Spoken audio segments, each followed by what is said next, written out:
সাল্লু আলাল হাবিব সাল্লাল্লাহু তাআলা আলা মুহাম্মদ সাল্লাল্লাহু তাআলা আলাইহি ওয়াসাল্লাম। আলহামদুলিল্লাহি রাব্বিল আলামিন। আমি এখন অবস্থান করছি বাংলাদেশের এক প্রান্ত অর্থাৎ পঞ্চগড়ে।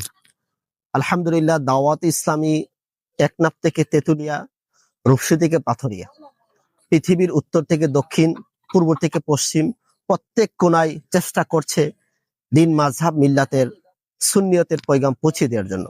আলহামদুলিল্লাহ, এই পঞ্চগড় আলহামদুলিল্লাহ দাওয়াত ইসলামী দুটি প্রতিষ্ঠান রয়েছে, যেটি আমার পিছনে দেখতেছেন একটি প্রতিষ্ঠান। আলহামদুলিল্লাহ, এখানেও দাওয়াত ইসলামী দিন মাযহাব মিল্লাতের খেদমত করে যাচ্ছে। আমি আপনাদেরকে আহ্বান করব, যারা দাওয়াত ইসলামীকে সঙ্গ দিচ্ছেন, সহযোগিতা করছেন, দান উদান করছেন, আপনারাও যারা করছে না তাদেরকে আমি দাওয়াত করব, ইনশাল্লাহ আপনারা আসুন, দাওয়াত ইসলামীকে সঙ্গ দিন, চিনুন বুঝুন, দাওয়াত ইসলামী নেক মহলের সাথে সম্পৃক্ত থেকে আল্লাহ তাআলা আমাদের সকলকে আজীবন ইস্তেকামত থেকে কবর যাওয়ার তৌফিক দান করুক। আমিন। সাল্লু আলাল হাবিব সাল্লাল্লাহু তাআলা আলা মুহাম্মদ।